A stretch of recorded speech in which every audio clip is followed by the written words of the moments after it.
Oke, kita bakal kembali lagi membahas setelah tadi kita membahas tentang generasi emas sepak bola Indonesia diundi pemain-pemain muda di usia rata-rata di bawah 30 tahun semua, bahkan di bawah 25 tahun. Rata-rata. Di atas 20 tahun, di bawah 25. Iya, di bawah 25. Ini ada satu pemain dari golden eranya Belgia sekarang main di Indonesia. Bayangkara. Iya. Raja Nainggolan ini sempat mengejutkan juga nih Raja Nainggolan. Aku kok bisa? Ketika kau datang kemarin Piala Dunia U17 langsung di lobby dia berarti di Indonesia. Atau bahkan dia sebelum itu sudah santer dikabarkan, Om Adip? Enggak sih. Masa Om Adip tahu nih, nggak mungkin nggak nih. Kayak gini Om Kan Adip di tengah kebutuhan Bayangkara untuk keluar dari zona degradasi juga. Iya, tapi maksudnya kok momennya pas gitu. Ketika dia datang ke Indonesia untuk Piala Dunia U17 kan kemarin, nah pulang selesai dari situ. Lah dia malah didaftarkan jadi tapi pemain memang Bayangkara. info bahwa Bayangkara akan melakukan perputaran besar-besaran di putaran kedua itu sebelumnya memang sudah kuat. Ya, Cuman dalam jumlah kuantitas ya, bukan kualitas. Betul, dan mereka juga mempersiapkan dana yang besar kan. Emang secara kualitas kurang Mas Yo? Ya nggak tahu. Tapi kan mereka sudah berhasil menang di pertandingan. Betul. Begitu Raja Nainggolan turun. Menang pertama kali setelah Iya, dia cedera waktu tandang ke PSM dia cedera. Tapi bisa draw juga tuh lawan PSM. Tapi kan sebenarnya Bayangkara juga udah membaik sebelum Raja Nainggolan gabung. Dia udah draw terus kan. Ketika ganti pelatih. Iya, ketika ganti pelatih. Bayangkara lumayan bagus tuh. 2 laga sebelum lawan PSM kan Bayangkara sudah ganti pelatih kan. Dan itu perubahannya signifikan. Mereka tidak lagi bermain yang lebih banyak menunggu bola, tapi sentuhan pelatih baru ini ternyata terbukti banget. Meskipun terakhir di 2 laga itu kebobolan di menit terakhir kan termasuk lawan PSIS. Tapi setidaknya ada perbaikan signifikan sebelum Raja Nainggolan masuk. Iya. Tapi dia bagaimana kondisinya saat ini kalau dilihat? Waktu awal kan dia cedera ya. Dia nggak tampil lawan PSM. Terus kan dia terlalu diperlakukan spesial dia. Dia nolak tapi. Iya dia nolak. Apa yang sebenarnya membuat Nainggolan nolak untuk hal seperti ini? Iya, dia pengen membuktikan bahwa dia bisa mengangkat Bayangkara ya tanpa dia harus dilakukan spesial. Artinya kasus seperti halnya pada saat Persib memperlakukan Essien kan. Essien kan banyak cedera juga kan. Pada akhirnya juga nggak terlalu berfungsi buat Persib. Kecuali bahwa akhirnya Persib dikenal di mana-mana jadinya karena IG-nya Essien ya. Mungkin Raja Nainggolan nggak pengen seperti itu. Dia pengen setidaknya membuktikan bahwa dia bisa membawa Bayangkara keluar dari zona degradasi. Gitu. Sudah makan soto dia. Salah makan nggak nih? Enggak ya. Sehat loh karbo. Siapa yang ngajak dia makan? Siapa yang moto itu? Inilah foto-foto kayak gini. Itu di mana berarti? Di Pare-Pare itu. Itu di IG-nya dia. Mas Nainggolan terlalu sederhana itu Mas. itu tuh bisa jadi bahan diomongin kalau di sini. Nanti dibilang makannya nggak sehat semua segala macam. Tapi ya itu kalau di timnas bro, kalau di klub kan intensitasnya beda, pasti ada bicara sendiri. Tapi tetap aja Om, kan kita pemain bola profesional ya, kan kita harus menjaga nutrisi apa semua segala macam. Kan fotonya nggak terbukti makan, mungkin dia nemani segala macam. Bisa jadi ya. Wah kalau itu dia foto dia tidak makan tapi bersama teman-teman lagi makan, dia lagi nyepuin teman-temannya itu ke pelatih. Bos, kayak mana mau menang timmu? Kayak gini makanan anak-anak. Dia malah dia duluan habis tuh kayaknya kol goreng tuh. Pecel lele dia nih kayaknya. Itu gorengan itu yang dia makan itu masih ada sisanya tuh. Tapi ya iyalah orang Batak loh dia ini Nainggolan. Jadi darah Batak itu tetap kental di badannya. Tapi memang secara mentalitas Bayangkara sepertinya naik ketika kedatangan seorang Raja Nainggolan. Berpengaruh secara performa nggak Bayangkara? Om Hanif lihat. Kalau melihat di performa terakhir iya. Tapi kalau melihat terakhir menang mereka kan ya? Dalam perjalanan setelah Nainggolan masuk ya. Ya ini menurut temen nih yang dekat banget lah dengan Bayangkara yang tahu perkembangan tiap hari gitu kan. Jadi ketika Nainggolan siapa Om dekat? Kenapa? Dekat sama siapa? Adalah. Nanti kalau ini jadi masalah nanti kan. Jadi ketika Nainggolan masuk memang ada risiko perubahan posisi pemain. Jadi kalau kita melihat mungkin ya nih ke depannya kalau kita melihat Mayer selama ini kan lebih banyak sebagai pengatur bola kan, dia membuat peluang kan. Ketika Nainggolan masuk, Mayer melakukan. Ya, itu peran itu kan diambil Nainggolan. Dan Mayer akan bermain sebagai striker di depan. Jadi perubahan itu yang akan terlihat nantinya. Nah, karena memang kan Nainggolan belum bisa diturunkan secara full ya dari karena terlepas apapun Bayangkara sebelum ada Raja Nainggolan juga pun kalau kalah kan mereka kayak kalah dengan angka yang nggak terlalu ini. Iya. mereka juga bisa fight di situ. Jadi ya nggak mungkin aja.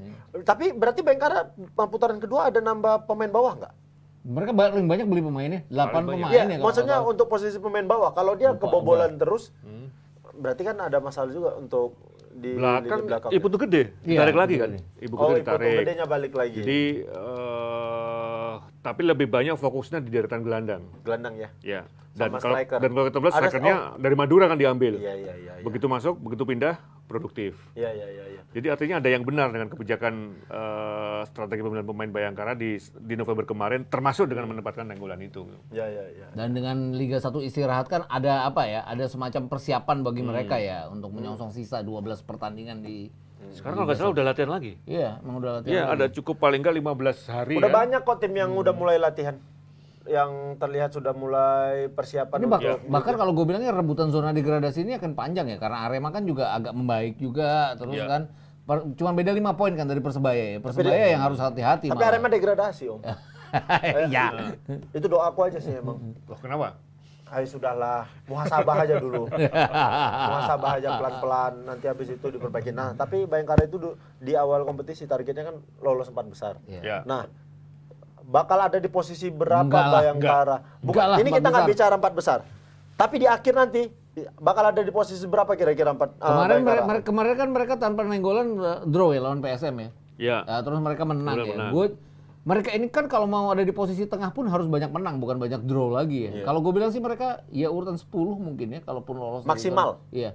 Maksimal posisi 10. Kalau Manip? Gue ngelihatnya 14-15 itu. 14-15 ya. Lepas dari zona degradasi tapi. Lepas. Kalau Bayangkara bakal lepas nih dari zona degradasi. Kita kan ngomong performa saat ini. Kalau konsisten apa yang tunjukkan seperti saat ini, ada kan seperti itu. Apalagi dengan maksimal. Ketawanya gak ada banget sih. Gue ngelihatnya adalah mereka tidak mungkin sulit untuk masuk 4 besar. Nggak mungkin lah. Nggak mungkin. Tapi mereka ganggu yang masuk 4 besar bisa. Mengganggu yang masuk 4 besar. Karena usaha mereka buat lepas dari zona degradasi, mereka ganggu tuh. Ganggu PSIS, ganggu Persebaya, ganggu segala macem lah itu. Ya betul. Mereka kalau untuk mengganggu tim-tim yang mau masuk 4 besar bisa jadi sangat mengganggu. Karena Madura United kan bisa diganggu juga sama mereka. Mengganggu itu bisa 2 versi loh. Ya. 1 poin atau 3 poin. Ya. Dan ini dengan mengejutkan Paul Munster malah ninggalin jabatan dirteknya di Brunei. Di Brunei ya. Iya, dia di Brunei. Dia pindah. Nggak nolong juga soalnya dia mau ngapain juga di Brunei ya. Iya mau. Tuh kompetisinya nggak jalan. Ini harus bergabung dengan negara lain kan. Makanya kita kalau mau udah yang sering marah-marah ke pemain timnasnya, ke timnas Brunei coba kalian. Wah itu kalian bisa sepanjang tahun marah susah. Masalahnya adalah kita gini, kita tuh peringkat FIFA-nya masih 146, jauh di bawah. Brunei? Tapi kita harapan supporter tuh peringkat pertama dunia kita. Harapannya terlalu cepat untuk masuk. Nggak usah sampai 50 segala macam. Kita ada di 90 besar aja itu udah prestasi sekali menurutku ya, dengan jumlah manusia yang begini banyak di Indonesia. Kayaknya sepak bola kita bakal berkembang lah kalau tidak diributin sama ya internalnya sendiri aja. Internal itu apa? Ya pandit-panditnya, supporter-supporternya, gitu, tenang aja. Jangan ambigu lah. Kita butuh pandit-panditnya lagi yang disalahin.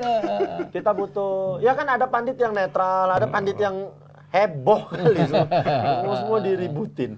Nah ini dia bakal ngelatih Persebaya. Udah latihan sekarang ya kalau dilihat. Iya, Persebaya ini termasuk yang sayang sih sebenarnya, kemarin kan di awal jelek, terus sempat bagus di bawah Uston Nawawin. Iya kan di awal pelatih Aji Santoso tangannya emang lagi jelek sekali musim ini. Di Persikabo juga nggak bagus ya. Diganti Uston Nawawi, Uston sempat perform, habis itu diganti karena license ya. Karena license, tapi sekarang kan sudah Uston lagi kan. Sudah Uston lagi sementara kan? Sampai Paul Munster sih udah datang sekarang. Iya, dan sekarang Paul Munster. Nah, ini pilihan tepat nggak pelatih untuk Persebaya? Kalau melihat bagaimana dia melatih Bayangkara, rasanya tepat. Dia itu tipe pelatih yang objektif loh, dan selalu pemikir. Iya. Nah, Persebaya kalau kita melihat di awal Aji, dia tipe pelatih yang pemikir dan maksimalkan potensi pemain muda. Paul Munster, beberapa pemain muda yang dimiliki Bayangkara, bagus kok dilatih dia.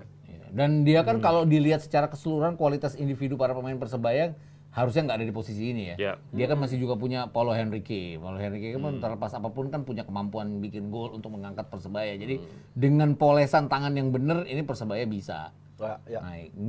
Nggak bilang bahwa mereka akan ada di 4 besar ya, tapi masuk ke tengah-tengah itu ya mungkin aja gitu. Ya, minimal aman lah, aman untuk tidak degradasi. Ya, tapi peluang untuk 4 besar ada nggak Persebaya dengan ganti pelatih ini?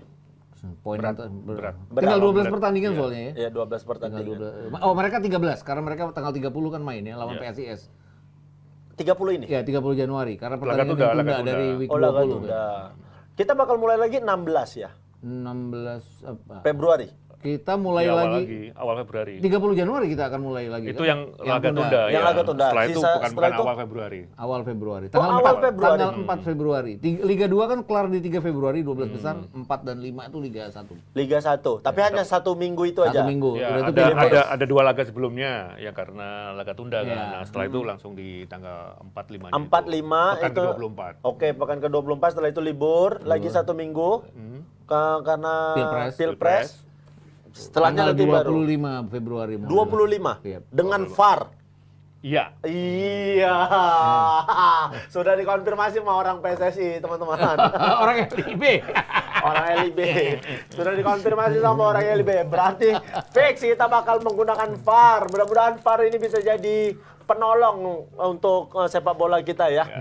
Mudah-mudahan nggak jadi malah jadi keributan nih adanya VAR nantinya. Kita harus sudah siap. Kita kan udah sering nonton pertandingan-pertandingan di Eropa. Kita sudah lihat VAR bagaimana ngambil keputusan semua segala macam. Kita juga harus sudah siap dengan itu.